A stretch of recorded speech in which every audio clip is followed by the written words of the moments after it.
మన్మోహన్ సింగ్ గారు లేరనే బాధ వేధిస్తున్నప్పటికీ మన్మోహన్ సింగ్ గారు ఈ దేశ ప్రజలకు కావచ్చు, తెలంగాణ రాష్ట్ర ప్రజలకు అందించినటువంటి సేవలు అంతా ఇంత కాదు.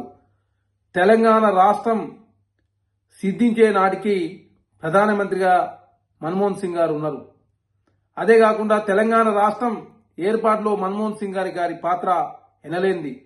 తెలంగాణ రాష్ట్ర ప్రజల తరఫున మన్మోహన్ సింగ్ గారి ఆత్మకు శాంతి చేకూరాలని చెప్పేసి మనస్ఫూర్తిగా కోరుకుంటూ, మన్మోహన్ సింగ్ గారు లేరు అని చెప్పడానికే ఈ దేశ ప్రజలు చాలా బాధపడుతూ, మన్మోహన్ సింగ్ గారు ఈ దేశానికి అందించినటువంటి సేవలు అంతా ఇంత కాదు కాబట్టి మన్మోహన్ సింగ్ గారు ఆశయాలు తీసుకుపోయే ప్రయత్నంలో భాగంగా కాంగ్రెస్ ప్రభుత్వం ఎప్పటికీ ముందే ఉంటది. ఖచ్చితంగా మన్మోహన్ సింగ్ గారి సేవలను గుర్తు చేసుకుంటూ మన్మోహన్ సింగ్ గారికి ఆత్మకు శాంతి చేకూరాలని చెప్పేసి మనస్ఫూర్తిగా కోరుకుంటా ఉన్నాం.